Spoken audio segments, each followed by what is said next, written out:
요한복음 11장입니다. 요한복음 11장 1절에서 16절까지 요한복음 11장 1절에서 16절까지 다 같이 한 음성으로 읽겠습니다. 어떤 병자가 있으니 이는 마리아와 그 자매 마르다의 마을 베다니에 사는 나사로라. 이 마리아는 향유를 주께 붓고 머리털로 주의 발을 닦던 자요, 병든 나사로는 그의 오라버니더라. 이에 그 누이들이 예수께 사람을 보내어 이르되 주여 보시옵소서, 사랑하시는 자가 병들었나이다 하니 예수께서 들으시고 이르시되 이 병은 죽을 병이 아니라 하나님의 영광을 위하며 하나님의 아들이 이로 말미암아 영광을 받게 하려 함이라 하시더라. 예수께서 본래 마르다와 그 동생과 나사로를 사랑하시더니 나사로가 병들었다 함을 들으시고 그 계시던 곳에 이틀을 더 유하시고 그 후에 제자들에게 이르시되 유대로 다시 가자 하시니 제자들이 말하되 랍비여, 방금도 유대인들이 돌로 치려 하였는데 또 그리로 가시려 하나이까? 예수께서 대답하시되 낮이 12시간이 아니냐? 사람이 낮에 다니면 이 세상의 빛을 범으로 실족하지 아니하고 밤에 다니면 빛이 그 사람 안에 없는 거로 실족하느니라.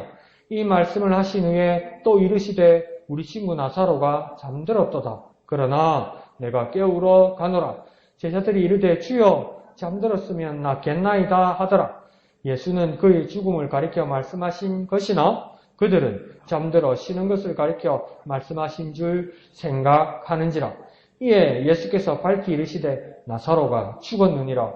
내가 거기 있지 아니한 것을 너희를 위하여 기뻐하노니 이는 너희로 믿게 하려 함이라.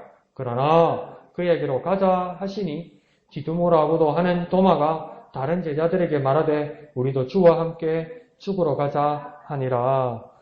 아멘. 오늘 보면은 우리가 요한복음 11장 잘 알고 있는 것처럼 죽은 나사로가 살아나는 그 장면을 이야기하고 있습니다. 그런데 1절에 보면 그 주인공이 될 만한 나사로라는 그 이름이 1절 가운데서도 맨 끝에 나옵니다. 그러니까 나사로가 중요했던 게 아닌 것 같습니다. 1절을 설명할 때 나사로 이름보다도 그의 상태가 병자였다는 것을 먼저 1절에서 시작하면서 말하고 있습니다. 그리고 나사로보다도 더 중요한 말이 뭐라고 이야기하냐면 그의 누이였던 마르다와 마리아가 먼저 나오고 있습니다. 우리가 앞에서 잘 보아서 알 수 있듯이 마르다는 어떤 사람입니까? 좀 외향적이고 활동적인 사람이고 말도 잘하고 이렇게 친교적인 사람입니다. 반면에 마리아는 언니 마르다에게 불평과 핀잔을 들을 만큼 내성적이고 그러면서도 예수님의 말씀을 듣기를 좋아하고 사모하는, 그래서 신중한 여인이 또 마리아였습니다. 그래서 마르다는 잘했고 마르다는 잘못했고 마리아는 잘했고, 저는 그것보다는 뭡니까? 성향이 달랐고 그 일에서 쓰임받는 일들이 달랐기 때문에 누가 맞다 틀리다가 아니라 자기 일들에 대해서 충성만 하면 되는 일이었던 것 같습니다. 자, 그래서 마리아가 그렇게 신중하다 보니까 예수님의 말씀을 듣는데 아주 집중하다 보니까 예수님께서 제자들에게 자기가 고난받고 죽음을 당하고 사흘 만에 다시 살아나야 될 것이라고 몇 번 이야기했냐면 3번이나 말씀하셨어요.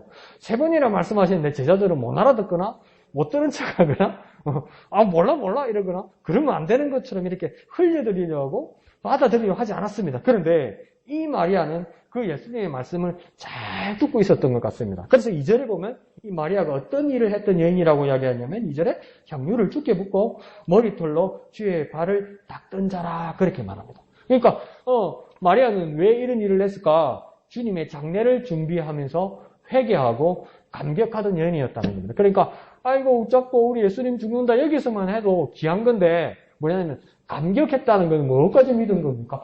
부활하실 거라는 것까지 믿었다는 겁니다. 그러니까 엄청난 거죠. 그래서 우리는 받아들일 수 없다고 말하지만 어떤 진보적인 신학자들은, 전통적인 신학자 아니고 진보적인 신학자들은 그 복음서에서 아주 가부장적이고 남성 위주로 쓰여졌기 때문에 12제자가 남자들로만 나오는데 예수님의 여제자들이 분명히 있었을 거다. 그런데 적히지 않았을 뿐일 거다. 이봐요. 그 12제자보다 더 많이 알고 있고 더 영감이 있잖아요. 이런 사람들. 그리고 나중에 막 울면서 예수님을 원망하는 것처럼 마르다도 나중에 예수님하고 이야기할 때 되면 뭐냐면 마르다도 이미 믿고 있어요. 부활 때 우리가 다시 살아날 줄 믿습니다. 제자들은 그런 생각 아직 없거든요. 그러니까 아주 훌륭한 여인들이 많았습니다. 그리고 이 나사로를 설명하기 위해서 나사로의 집안 누이들을 이야기하는 거 보면 그 가문이 아주 벌써 믿음으로 훌륭한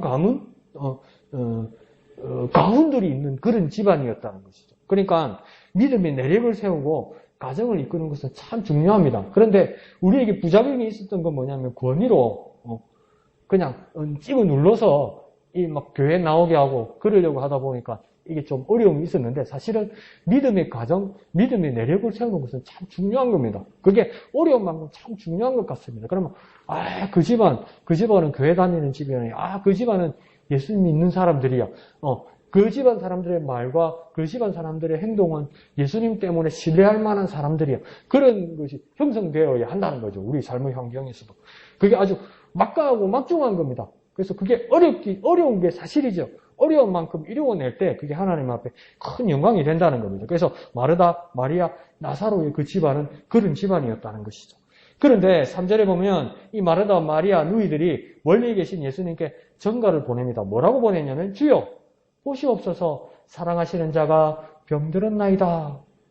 이렇게 예수님께 전가를 보내요. 그런데 보면 이는 기도를 들으신 예수님께 청원하고 탕원하고 막 간절히 구하는 간구하는 기도처럼 이 전가를 보낸 겁니다. 그러니까 여기서 마르다와 마리아를 통해서 어떻게 기도하는지 두 가지를 배울 수 있습니다. 첫 번째는 뭐냐면요. 기도 내용이 길지 않아요. 뭐라고 그럽니까? 주여 3절에 보시옵소서 사랑하시는 자가 병들었나이다. 이게 기도 다예요. 그러니까 우리가 뭘 배울 수 있냐면 기도는 간단 명료해도 된다는 겁니다. 구구절절하지 않아도 중언부언하지 않아도 됩니다. 기도는 진실하다면 간단 명료해도 된다는 겁니다. 두 번째는 뭐냐면 사랑하는 자의 기도해야 된다는 겁니다. 지금 이 응급 상황이죠. 정말 급한 상황이죠. 그래서 주님이 도와주시지 않으면 안 되는 상황이라고 이 가족들은 알고 있었는데 이렇게 응급 기도를 예수님께 구할 수 있었던 이유 중에 하나는 뭐냐면 평소에 범사에 기도와 깊은 사랑의 관계가 이미 있었기 때문입니다. 예수님과 깊은 관계가 있었기 때문입니다. 그러니까 우리도 전화 스마트폰 보면 요즘 스팸 전화 얼마나 많이 옵니까? 광고하고 선전하고 뭐 보이스피싱 하려고 전화가 얼마나 많이 옵니까? 그 요즘 방법이 뭡니까? 내 전화기에 등록되어 있지 않은 전화는 안 받으면 되는 겁니까? 모르는 전화번호는 안 받으면 되는 거 아닙니까? 그러니까 모르는 전화번호는 안 받는다고요. 근데 우리 또 저장이 잘 돼 있으니까 이름까지 돼 있으니까 목사님, 집사님 이러면서 바로 전화를 받을 수 있다고요. 모르는 전화번호는 안 받아요. 기도도 이와 마찬가지로 주님 앞에 평소에 기도하지 않고 주님과의 관계를 맺지 않고 말씀과 기도로 묵상되어 있지 않고 내 편안하고 아무 문제 없을 때는 하나님 앞하고 아무 상관없이 살다가 급하니까 하나님 도와주세요 그러면 하나님도 전화기 보다가 모르는 사람 이름 모르는 전화번호를 뜨면 안 받을 수 있다니까. 죄송합니다. 안 받을 수 있다니까. 모르는 번호잖아요. 모르는 사람이잖아요. 근데 여기서 마르다와 마리아가 뭐라고 합니까? 주의 사랑하시는 자가 병들었나이다 하잖아요.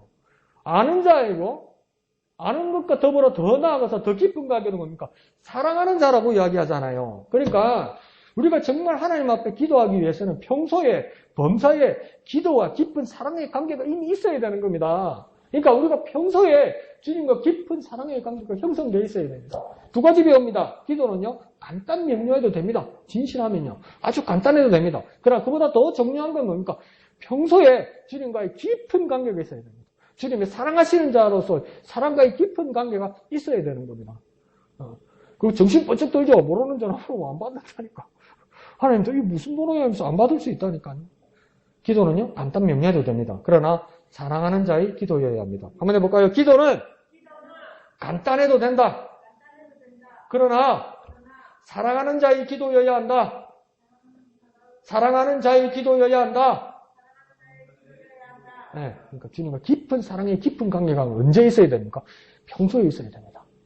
응급한 기도를 주님께 드리기 위해서는 평소에 그렇게 주님과 깊은 관계가 있어야 됩니다.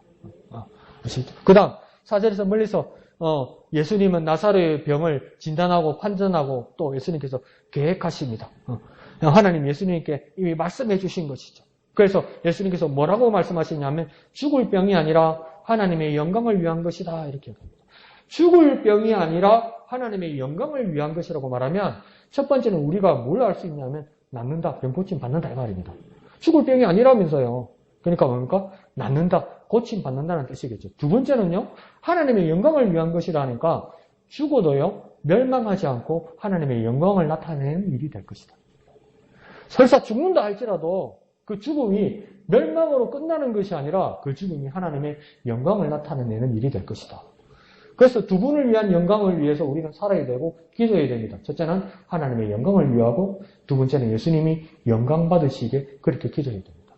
그러니까 내가 고침을 받든 살아나든 혹 그러하지 아니하실지라도 하나님의 영광을 위해서 예수님이 영광 받으시게 그렇게 기도하는 자세가 우리 삶 가운데 있어야 된다는 겁니다. 그러니까 우리가 잘 알고 있는 다니엘의 세 친구들 사드락, 메삭, 아벤누고가 뭡니까? 하나님께만 경배하겠다고 그러니까 왕이 그 풀무불에 넣는단 말이에요. 그러면 우리는 어떻게 기도하겠습니까? 이거 타 죽는다, 큰일 났다 싶으면 주님 바로 입 밖에 뭐가 나오고 있으니까 살려주세요, 살려주세요 이렇게 나오고 막 우리의 믿음을 고백할 때 뭐라고 했습니까? 눈 똑바로 뜨고 잘 봐라, 나는 안 죽는다, 하나님 살려주신다. 그게 우리 정답인 기도일 것 같잖아요. 근데 그 세 친구들의 결론적인 기도의 내용, 그 믿음의 내용은 무엇이었습니까? 설사 내가 죽을지라도 하나님께서 나를 살려주지 않으실지라도 하나님께서 살려주신다? 아니 그러하지 아니하실지라도 왕은 분명히 하십시오. 나는 하나님만 경배합니다. 그러니까 우리의 모든 기도 내용들이 내가 원하는 대로, 내 시나리오대로, 내가 원하는 결과대로 그게 중요한 것이 아니라 어떤 모습일지라도 하나님의 영광이 되기 위해서, 하나님의 영광 받으시게 하기 위해서, 하나님의 영광을 위하여 하나님의 아들 예수 그리스도가 영광 받으시게 그 기도가 되어야 된다는 겁니다. 그러니까 이게 얼마나 훈련이 되어야 되겠습니까? 이게 하나님과의 관계가 이미 없고 하나님과의 사랑하시는 관계가 없는 가운데서 하나님 앞에 기도했는데 그 결과가 오직 하나님의 영광을 위하여 예수님이 영광 받으시기라면요. 이게 내 마음이 접수가 안 됩니다. 접수가 안 돼요. 용납이 안 돼요. 내 마음이. 만약에 아픈 거면 분명히 낫게 해주셔야지. 그게 응답이지 이래 되는데. 근데 뭡니까? 내가 정말 주님을 사랑한다면 나는 어떤 상황이 올지라도 하나님의 영광 받으시는 일이면 오케이, 아멘 이렇게 되려면 내가 하나님과 얼마나 깊은 관계가 있어야 되겠습니까? 그래서 예수님 그렇게 말하는 겁니다. 죽을 병이 아니라 하나님의 영광을 위한 것이다. 이 말은 낫는다, 고침받는다 이 말 뜻도 있겠지만 그 무엇보다도 중요한 것은 하나님의 영광을 위한 것이다. 그러니까 우리 모든 각자의 여러 제목의 여러 내용들의 여러 상황들의 기도들이 있지만 우리가 기도의 한 목적으로 세울 수 있습니다. 그거 뭡니까? 하나님의 영광을 위한 겁니다. 하나님의 영광을 위한 거. 그거 똑같이 우리가 하나로 세울 수 있습니다. 그러니까 여기에 우리가 마음을 쏟고 인정하려면 죄송합니다. 얼마나 훈련되어야 되겠습니까? 얼마나 우리의 마음을 다스려야 되겠습니까? 얼마나 하나님과의 깊은 관계에 들어가 있어야 되겠습니까? 이거 저도 숙제예요. 저도 저한테도 숙제예요. 정말 내 모든 삶과 내 모든 말과 내 모든 기도의 제목들이 내 환경이 어느 쪽으로 가든 하나님의 영광을 위한 것이라면 오케이, 아멘. 야, 이렇게 돼야 되는데.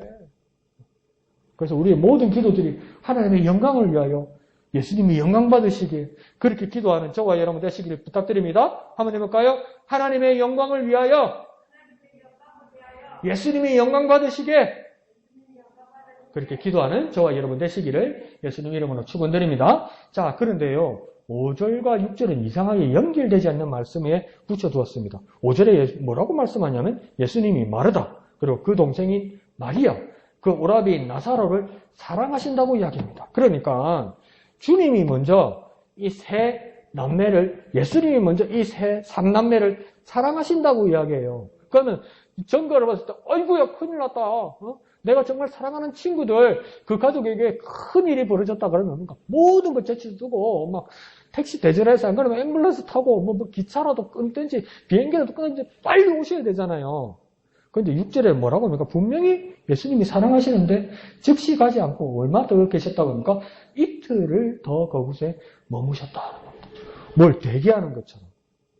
그러니까 5절 끝에와 6절 시작할 때 나는 뭐라고 썼냐면 그런데 왜 이랬습니다. 그러니까 예수님이 그 삼남매를 사랑하신다더니 그 다음 6절 시작할 때 그런데 왜 이틀을 거기에 머무셨을까?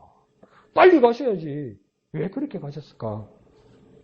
그래서 왜 그러셨을까 깊이 생각해 보다가 이런 생각이 들었습니다. 그러니까 어떤 특별한 의술이나 치료법이나 방법으로 예수님은 고치시는 것이 아니라는 증거입니다. 그러니까 의사들은 응급 환자가 있을 때 가장 중요한 게 뭡니까? 골든타임이 있다고 그러죠. 그 시간 안에 환자가 분명히 자기 앞에 와서 조치를 받아야 회생할 수 있는 가능성이 있다고 이야기하잖아요. 그게 의사가 말하는 골든타임입니다. 그런데 예수님에게는 골든타임이 있는 것이 아니라 예수님의 시간이 따로 있다는 겁니다. 지저스 타임, 예수님의 시간이 따로 있다는 겁니다. 그러니까 더 쉽게 말해볼까요? 이 병은요, 어떤 방법이나 치료법이나 의술에 달려있는 것이 아니라 이 병은 오직 예수님께 달려있다는 겁니다. 그런 믿음이 우리에게 있어야 된다는 겁니다. 이 병은 분명히 예수님께 달려있다. 두 번째는 뭐냐면 참 마음이 이렇게 말씀드리기 어려운데요. 저도 100% 아멘 하지 못해서 아직 훈련받아야 된다고 믿고 있는데요. 두 번째 이야기는 뭐냐면 기다리는 당사자와 가족이 자기 욕망대로 되는 것을 일단 내려놓는다는 겁니다. 우리 마음은 그러니까 빨리 오셔야죠. 빨리 해결해 주셔야죠. 우리는 숨 넘어간다고요. 우리 오라버니가 우리 가족이 지금 죽어가는데 빨리 오셔야 되는데 그건 내 욕망이라는 겁니다. 그 내 욕망을 내려놓으라는 겁니다. 오직 겸손과 순정함으로 기다림과 인내의 시간에 훈련받는 겁니다. 기다림과 인내라는 것을 훈련받아야 된다는 겁니다. 내 욕망이 아니라 기다림과 인내로 하나님의 뜻을 깨달을 수 있도록 훈련받는다는 겁니다. 그러니까 우리의 기도는 여기서 결론은 뭐냐면 우리의 기도는 오직 예수님께 달렸다. 오직 예수님께 달렸다는 깨달음과 더불어 기다림과 인내로 겸손과 순종함을 배우는 겁니다. 자, 이게요. 우리 욕망대로 예수님이 시간 맞춰 오시고 우리가 원하는 대로 예수님께서 고쳐주시는 이 순종은 누가 하는 겁니까? 예수님이 하는 게 돼버려요. 우리가 원하는 시간과 우리가 원하는 방법으로 딱 맞춰서 하나님이 예수님이 고쳐주시거나 예수님이 변화시켜 주시면 그 결과는 할렐루야하고 막 기쁘죠. 예수님도 큰일 하셨죠. 그렇지만 누가 순종한 겁니까? 예수님이 순종한 거라. 내가 주인이고. 근데 그렇게 되면 안 되잖아요. 그러니까 우리는 정말 우리가 기도하면서도 예수님께 순종하기 위해서는 뭡니까? 인내와 기다림으로 예수님께 순종함으로 바뀌어야 되는 거예요. 예수님께 순종함으로 우리 기도들이 바뀌기 위해서는 인내와 기다림으로 훈련받아야 되는 거예요. 근데 이게 여러분 솔직히 말해서 얼마나 고통스럽습니까? 얼마나 고통스럽습니까? 빨리 오셔야 되는데 빨리 해결해 주셔야 되는데 빛보다 빠른 속도로 영적인 능력으로 빨리 해결해 주시면 확 막 이렇게 마음이 뜨거워지고 이럴 것 같은데 그걸 내려놓으라는 거예요. 왜 우리가 마음이 급하고 왜 조마조마하고 왜 잘못 이루고 왜 빨리 해결해 주셔야 한다고 안 달라고 그게 빨리 안 되면 내 마음대로 디데이를 정해놨다가 안 되면 막 하나님이 제일 부담스럽고 부담스럽고 마음이 힘든 게 그걸 거예요. 우리 교인들이 작정 기도하는 거. 내놔라는 거예요. 그날까지. 하나님 분명히 내놔라는 거예요. 그날까지. 내가 날 정해놨으니까 그날 안에 내놔라는 거예요. 누구 보고 하나님을. 그게 잘못 들으면 뭡니까? 하나님 내 말 들으라는 거거든. 그죠? 내가 그렇게 왜곡해서는 안 되지만 사실은 우리가 어떻게 해야 됩니까? 우리가 하나님 뜻에 순종해야 돼요. 그러면 왜 우리가 작정하고 막 마음이 안 달라고 이랬습니까? 뭘 못 내려놔서 그럴까요? 내 욕망을 못 내려놔서 그래요.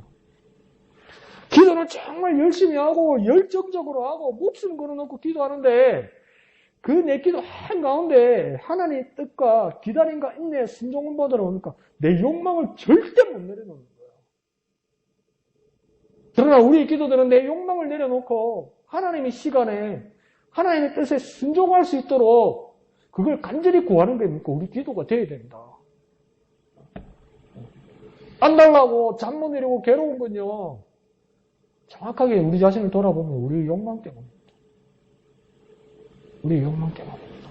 우리의 욕망을 기도 가운데서 내려놓아야 합니다. 우리 욕망을 내려놓는 저와 여러분 되시기를 부탁드립니다. 자, 그러면서 7절에 이틀 후에 예수님은 제자들에게 뭐라고 하냐면 유대로 가자 이렇게 얘기합니다. 근데 8절에 보니까 또 이번에는 제자들이 또 이상한 소리를 하네.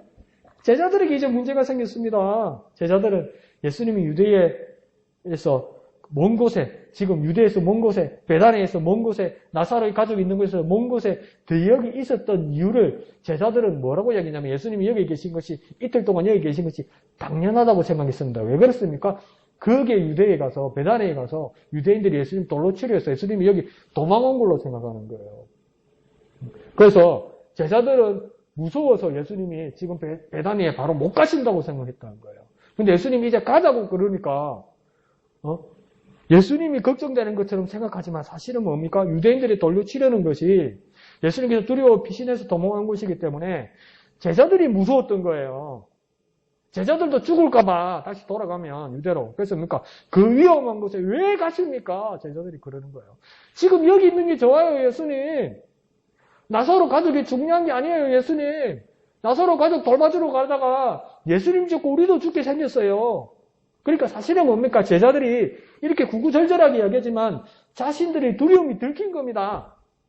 예수님 거기 가면 큰일 납니다. 선생님 걱정한 게 아니고요. 지가 무서워서 그런 거예요. 여러분, 저도 그렇고 여러분 자신도 그렇고 우리의 많은 이유들이 두려움이라는 핑계일 때가 많아요. 두려움을 감추는 핑계일 때가 많아요. 그러니까 우리의 많은 이유들이 더 쉽게 말하면 핑계일 때가 많아요. 더 쉽게 말해볼까요? 우리의 나름대로 나의 적당한 이유들이 거짓말일 때가 많아요. 솔직히 내 양심을 놓고 생각해보세요. 거짓말일 때 많아요. 그래 그렇게 해서 안 된 겁니다. 그래 그래서 안 한 겁니다. 그래 그렇게 당신을 걱정을 합니다. 아니요. 내 거짓말 감싸려고 그럴 때가 많다고요. 우리가 기도하면서 우리 그런 자신들을 발견해야 합니다. 제자들은 그걸 핑계대고 있었습니다. 그런데 9절에 예수님 뭐라 합니까? 지금은 아직 낮이다. 이 말은 뭘까요? 아직 하나님이 주신 일할 기회와 시간이 있다. 이렇게 말하는 거예요. 아직 낮이고 그 시간이 있고 기회가 있기 때문에 나는 일하러 가야 된다고 예수님 말씀하시는 것이죠. 바울은 에베소서 5장 16절에서도 그렇게 말했습니다. 세월을 아끼라. 그때 제가 뭐라고 말씀드렸죠? 세월을 아끼라는 뜻은 기회를 사라는 뜻과 같았다고 이야기했어요. 이 말은 뭡니까? 우리가 맡은 사명을 피하거나 게을리할 이유가 전혀 없다는 겁니다. 기회가 있을 때 그 일에 쓰임받고 일하기 위해서 나아가야 된다는 겁니다. 피해서는 안 된다는 겁니다. 핑계대서는 안 된다는 겁니다. 거짓말해서는 안 된다는 겁니다. 세월을 아낀다는 것은 그 기회를 놓치지 말고 일하라는 것입니다. 예수님께서 그 모습을 보여주시는 것이죠. 그러면서 뭐랍니까? 사람이 낮에 다니면 이 세상의 빛을 보므로 실족하지 아니하고 이렇게 말씀하십니다. 이 말이 무슨 뜻일까요? 낮은요. 낮이라서 낮인 게 아니고요. 낮이라서 빛이 찾아오는 것이 아니고요. 빛이 있기 때문에 낮이라고 부르는 겁니다. 빛이 있어서 밝아서 그 빛이 있는 상태를 낮이라고 부르는 겁니다. 하나님도 천지를 창조하신 날 창세기에서도 뭡니까? 그 빛이 있을 때 그것을 낮이라고 부른 겁니다. 뭐가 먼저 있었던 겁니까? 빛이 있어서 낮이라고 그것을 불렀던 겁니다. 그러면 사람이 낮에 다니면 이 세상의 빛을 보므로 실족하지 아니한다는 뜻은 세상의 빛이신 예수님을 보고 감으로 실족하지 않고 헛디지 않고 예수님을 보며 따르게 되는 시기다 이 말입니다. 아직은.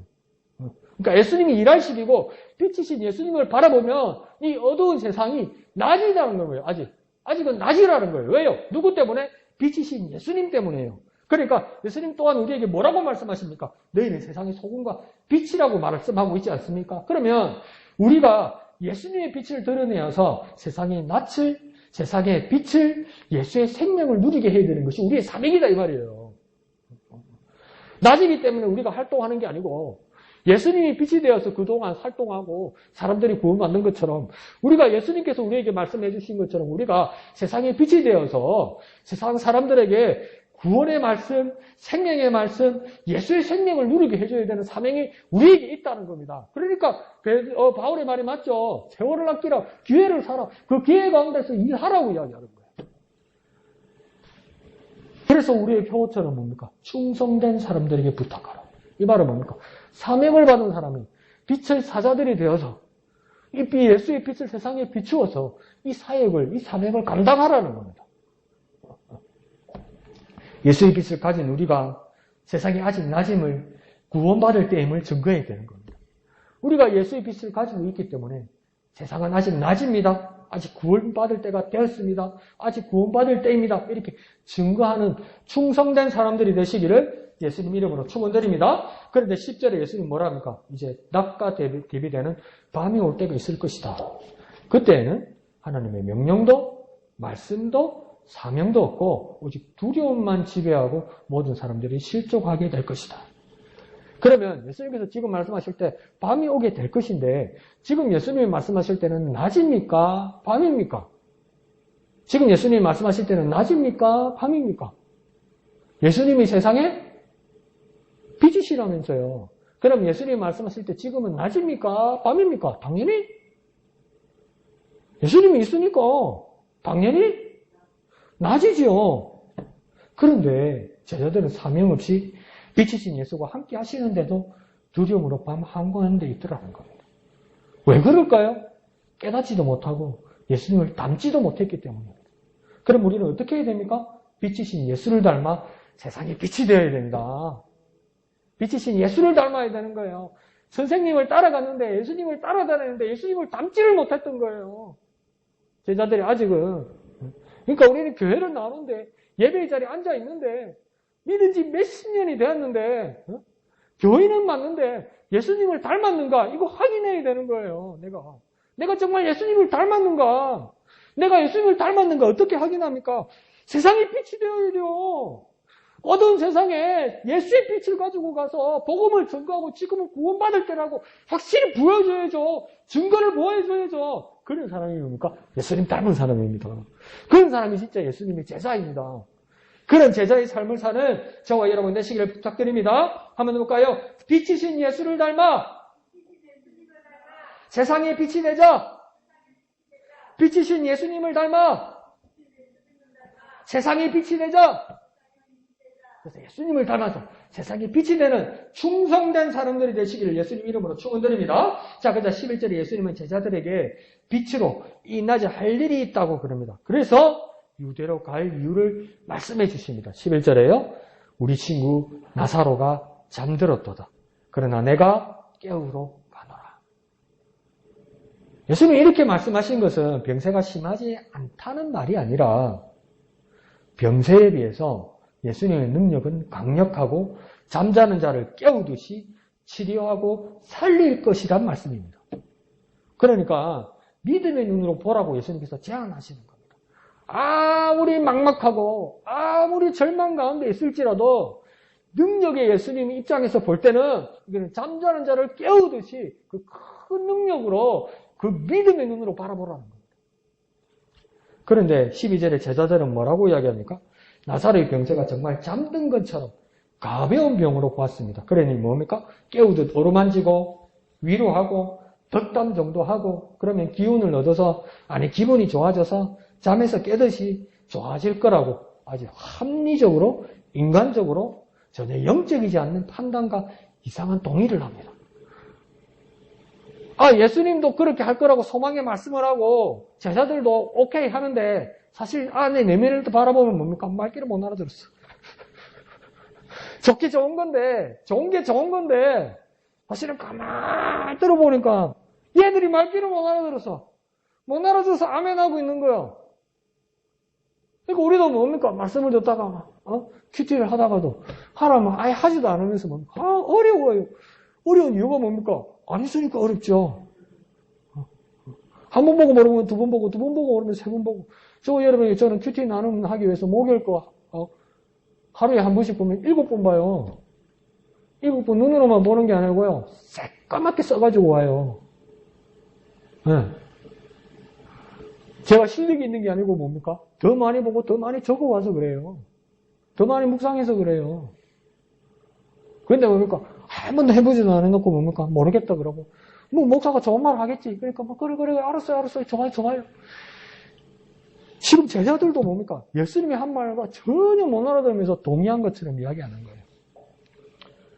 13절에서 오랜 세월 위에 이 사건을 정리하면서 이 요한복음을 쓴 사도 요한이 아주 정직하고 솔직하게 이 상황을 서술하고 또 제자와 포함된 자기 자신까지 비판하고 반성하면서 깨달음을 얻고 13절에 이렇게 말합니다. 뭐라고 합니까?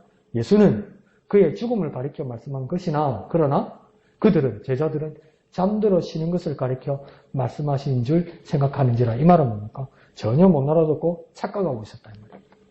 그런데 사도 요한이 뭐랍니까? 나도 몰랐다 이렇게 얘기하는 거지. 제대로 몰랐다. 예수님은 이미 나사로가 죽었다는 것까지 알게 됩니다. 그러나 제자들은 이틀 전에 연락받은 대로 병든 것만 들었습니다. 예수님은 나사로의 죽음을 이렇게 진단하셨고 제자들은 그 사실마저도 제대로 알지 못하고 일종의 병을 어떻게 고칠까 여기에만 관심이 있었다는 거예요. 그러니까 더 쉽게 정리를 해보면 제자들은 치료만 생각하고 예수님은 새 생명을 계획한 겁니다. 제자들은 가벼운 병으로 생각해서 어떻게 고칠까 그걸 생각했고 예수님은 뭡니까? 죽음에서 새 생명을 계획한 겁니다.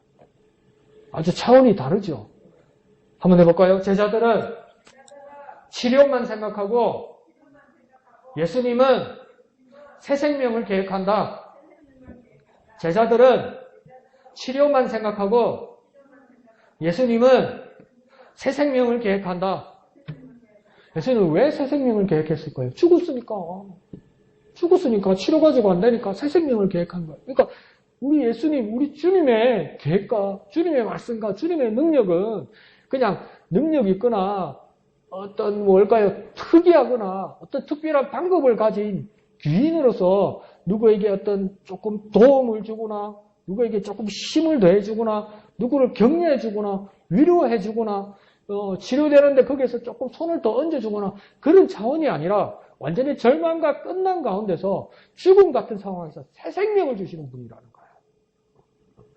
그런 절대적인 믿음이 우리에게 필요한 겁니다. 자, 14절에서 예수님은 출발점을 다시 한번 정확하게 조정합니다. 마치 0점 조전을 맞추듯이 어디서 출발하는지 말씀하고 있습니다. 나사로의 가벼운 병에서가 아니라 나사로의 완전한 죽음에서 이제 시작할 것이다. 나사로의 간단한 병, 별 크지도 않은 병, 그걸 고치는 데서 시작하는 것이 아니라 나사로의 완전한 죽음에서 이제 다시 시작하는 것이다. 그러니까 우리의 믿음은요, 어떤 작은 위로나 문제를 해결하거나 인맥이나 배경을 구하려고 신앙하는 것이 아닙니다.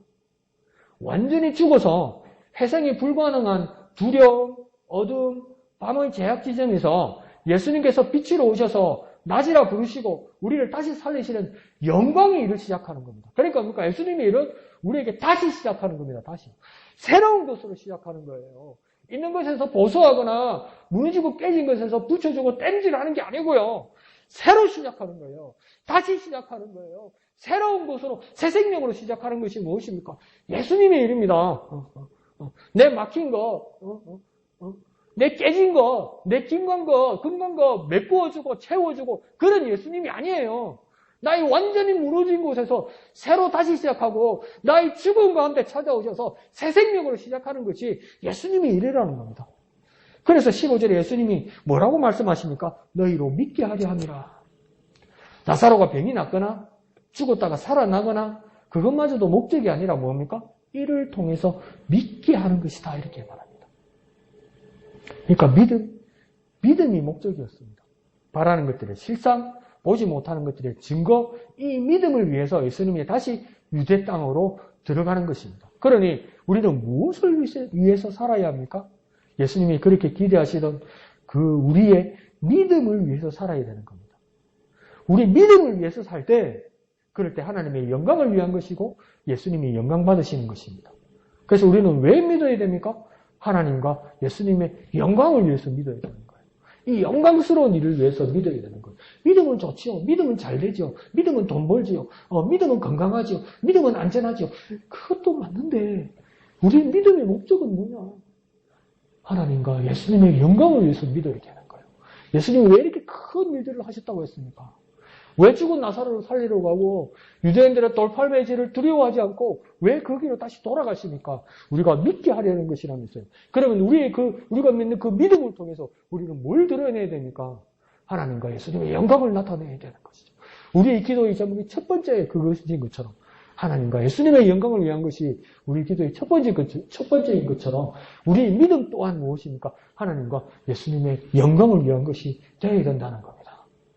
자, 그런데 이 절정 클라이막스에 꼭 찬물이 이상한 소리 하는 사람들이 있다고 그랬죠.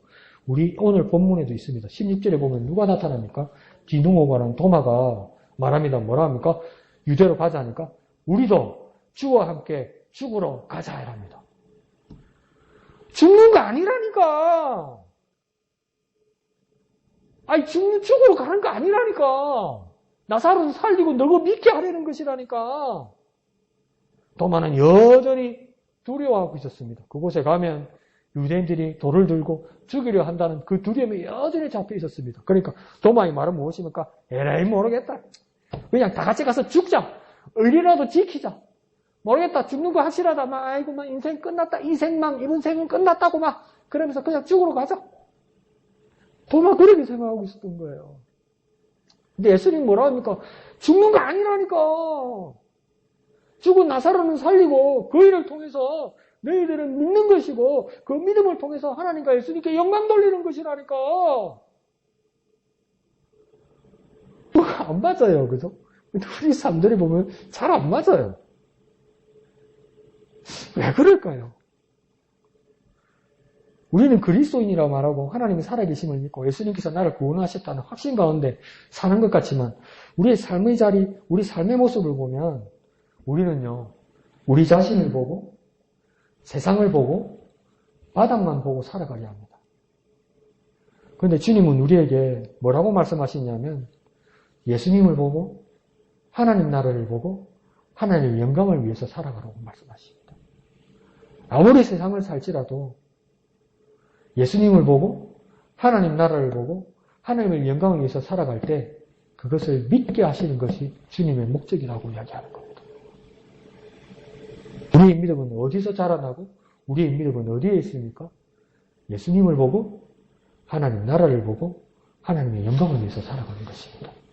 그것이 우리 기도의 가장 첫 번째가 되어야 되고 우리의 삶의 자세가 되어야 되고 우리 믿음의 이유가 되어야 합니다.